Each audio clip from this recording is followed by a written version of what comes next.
Welcome back to the Ben Mulroney Show. We are closing this show off with star power and humor and talent, the likes of which you certainly don't get when it's just me.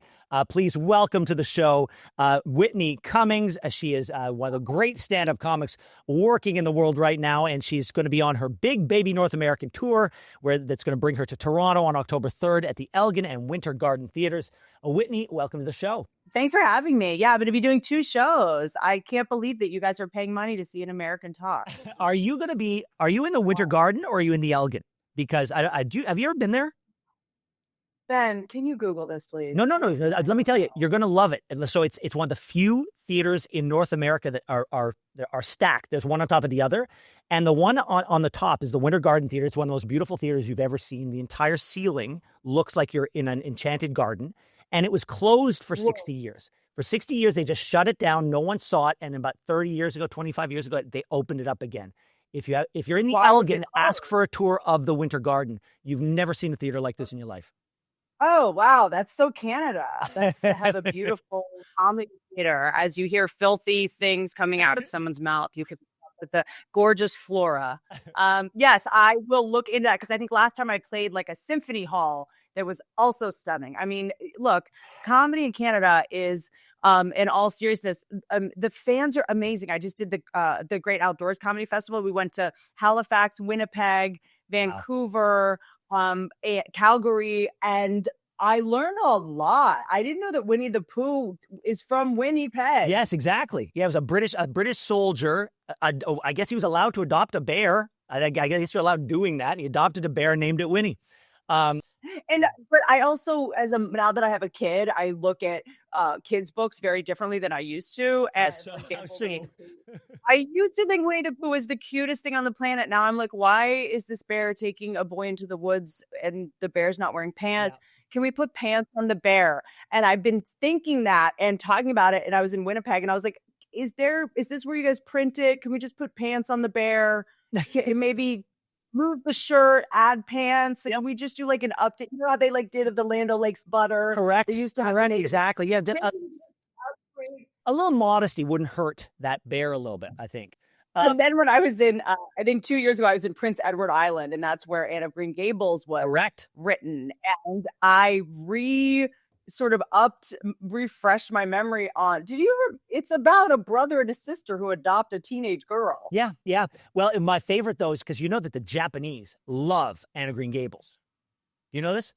Oh, the red hair. They love her, right? And so they will go there. And I saw a stand-up comic once. Every now and then there's a joke from a stand-up comic that lives rent-free in your head forever. And he pointed out that the Japanese will fly to the other side of the world to have tours of a woman's life who didn't exist. This is where Anne would have churned the butter had she been real. But there's certain lines that they exist in your head and they will never go away. Yeah. When do you know you've got a set worthy of a tour or worthy of a grand stage? I don't know if you ever feel that way. Like, I think every good comedian is so hard on themselves that you're like, oh, this isn't right. This isn't good enough. This isn't right. This isn't good enough. And, so to me, I'm always doing a work in progress and I'm always trying to put myself in situations where, I'm taking risks and I'm pushing it as much as I can because also, look, it used to be you could work on a set for a year and then shoot it and that was it. But now with how much comedy people are consuming all day and this new sort of revelation to comedians that we're not the only funny people, it's very traumatizing to us. But my favorite memes weren't written by a comedian. Here are some of my favorite videos I've seen on TikToks. I mean, you're seeing on social media, like people are funny. It's comedians, we're just the only people broken enough to, try to make drunk strangers laugh, instead of having, real lives and relationships. But so we have to also, because of this, people get to it. So it's like, you might have a great insight or a great joke, but like someone that just like works at Chipotle might tweet about, the angle that you had. And so you have to just be constantly updating and constantly changing references and constantly sort of making sure that it's not just about being funny. It's also about being like interesting and insightful because everybody has said every opinion. Yeah. So by the time you would go to a comedy venue and go like, oh, I'm going to hear something I've never heard. Now everyone's heard everything. So you have to really kind of be in a constant, like flexible, like work in progress. So when I'm in Toronto will see a show that no one else has seen because I'm going to have to make changes based on what happened the weekend before. Sure. So in my life, so I do this show, right? And then I have a whole bunch of other things that I do. I've got side hustles everywhere, but I always view it as like, this is the hub and all those other things are spokes. And it occurred to me, you've got stand-up comedy, but you've also created TV shows. You've executive produced TV shows. You've hosted, you've starred in them. You directed a movie, if I'm not mistaken. What's the hub and what's the spoke? Oh, wow. That's such a good question that I wish I had an answer to. It's so funny. People are always like, and you're like a girl boss and you look, I'm just like, I really honestly just, if something spikes my OCD and I get obsessed with something, I just kind of have to do it. I didn't even set out to direct a movie. It kind of just was the only way I was going to be able to get it made, So I think that with, the way the business is, sometimes it's just like I have to take matters into my own hands. Like I don't want to create this TV show. I just, I was taller than any of the actors in Hollywood. Like I never could cast in a part because I'm like, I come into an audition and it's just like fee, fi, fo, fum. And I could, so I think most of the things I've done, it was out of necessity because it didn't work out the way that I wanted it to. So, I think that often our plan B is a way better plan A. So a lot of it is accidental, but I would say stand-up comedy is my hub always. Or so I guess bad childhood is my hub. I'm trying to emulate your model here. And then, because television got so weird over the past couple of years, I took a little break from TV. I know my sitcom was on CTV up there. And, yes, it was. Which I really... Chris D'Elia was on it with you, right? Chris D'Elia was on it with me. Yeah. Oh, you guys, we don't get the same news. And then we, Two Broke Girls, I think was up there as well. Oh, yes, it was. But in the last couple of years, America, as you know, and Canada, you've been feeling it too, that there's been a, only monsters feel the need to pretend to be good people to get away with more monstrous behavior in a business where, that was built on the back of a 3-year-old toddler named Shirley Temple that was in a miniskirt twerking on grown men's laps. It's like, you guys, we need to set a good example. It's like, what? So the last couple of years, there've been a lot of these guilt-driven directives and protocols, which is like every character has to be friends with someone who's in a wheelchair. Right. Yes.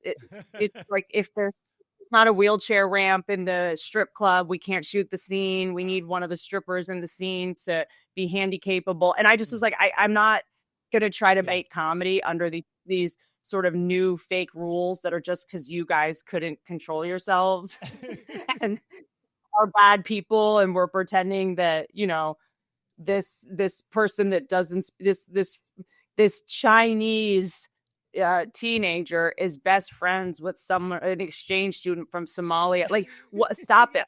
Just stop it. Yeah, that would. I make a documentary. Yeah. Donate. By the way, donate. Do something else. So I was like, comedy can't be made under these circumstances of fear. Of you can't say this, you can't say that. You can't, And so, but that's kind of died down a little bit. I think Hollywood just remembered that, they're a bunch of psychopaths and, trying to do the right thing. Just, it was too exhausting for them. So I'm making a television show now. So, for me, TV would be my second spoke, but the TV business is such a mess and racket that it takes. Podcasting would be another spoke. Again, fun. A totally reluctant job. I mean, it's the kind of thing where you just get so sick of getting network notes, and you want to connect with your audience so badly. And comedians, the amount of attention we need is truly just unfathomable. Do you love your job or do you job your love? Oh, wow. I don't get it. You don't know that meme? You don't know that podcast? No, this woman no, is. You haven't seen that? It's one of the most famous things. It's the most significant evidence that there are too many podcasts out there. And this woman said, someone once told me, "Don't love your job, job your love." And the podcast goes, "I love that." You haven't an accent? Yeah, she was Persian. But okay. Oh, the one that just was on. There's a beautiful Persian woman that was just sort of outed in America, at least for not. Oh no, not that one. No, not that one. Okay. No, not that one. Hey, Whitney. So I have three. No, we're not. we're not stopping. Job your love. What does that mean? Yeah, well, that's the point. It doesn't mean anything. It's a dumb thing said by somebody who really hadn't thought anything through. But the guy there probably thought she was very pretty and wanted to impress her, and told her how much he loved it. That's the whole thing. If you Google "job your love," you will know exactly what I'm talking about. Yeah, this is why guys have successful podcasts and women don't. They say stuff like that. I don't know. I do think we're, look, I'm sure that makes sense. I'm sure that makes No, sense. it makes no sense. That's the point. Okay, the guy was just trying to sleep with the pretty Persian lady. Okay. Yeah. Okay. Yeah. That's trying to get his Ritter kind of job. Yes, exactly. Okay, copy. So I've got 3 kids. I got twin boys are 15 and my daughter's 12. And I remember this one time my kids were annoying me when they were 3. And I stormed downstairs and I screamed. I was all upset. I'll be quiet. And then I went back upstairs and I wasn't upset at all. And I had this eureka moment. I was like, oh my God, like I wasn't mad at all. I just went down there and pretended to be mad. It's like, I bet my parents did that to me all the time. I assumed they were always mad, but I was able to walk in their shoes for a moment, and I had a newfound respect for them. And I find myself becoming my dad a little bit, becoming my mom a little bit, as you're sort of embarking on your journey as a mother. Are you becoming something different? I'm not becoming my mom, thankfully, because I do not drink during the day. I'm not becoming my dad because I see my kid. So luckily, I think sometimes some things skip a generation, and I think that, people that had, I think, present parents, it takes them a second to put together how their parents had flaws, and like, oh, my parents lied to me about that, like, remember when they were just like, oh no, you can't swim for 30 minutes after you eat. Lies. Like, oh my God. Yeah. Like what? Like, things like that where you're like, oh, you can't turn the light on in the back of the car when your dad's driving. It's illegal. It's illegal. Right. Lies.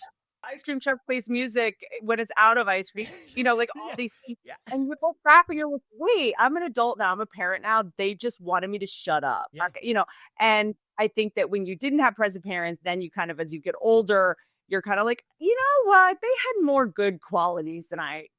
Yeah. Because I was just like, they were terrible parents. But now that I'm around a 20-month-old toddler, that they basically are just like suicidally jumping. I'm like, my parents were around more than I thought because I never would have survived otherwise. So it actually gives me just like a little more of an appreciation for them. But I'm trying to, and I have a son, and it's a totally different deal. You're really just trying to keep your head above water. Oh yeah.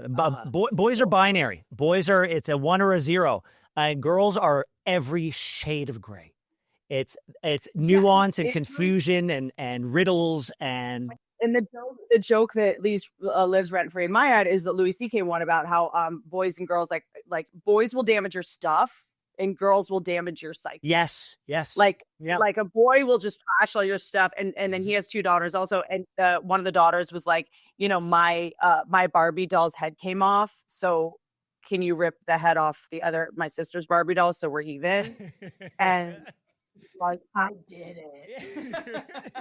And I did it. Hey, Whitney, thank you so much for joining us on the show. Really appreciate it, and looking forward to hosting you here in Toronto. I know that everybody who comes to the show is going. There was apparently a little bit of hullabaloo about coming through customs, about making political jokes and stuff. What do we do? What's up? I'm pretty sure you can do and say what you want, even if that customs enforcement people wanted to take issue, they don't really have the manpower or the weapons to do anything about it. Well, Miss Pat, we almost didn't get through because she has felonies on her record, and Bert Kreischer and I almost didn't get through because we had a bunch of fruit on the plane. Yes, fruit and cheeses. That could be a problem. I've got to leave it there, Whitney. But thank you so much. The tour is a big baby North American tour coming to Toronto on October 3rd. Thank you so much.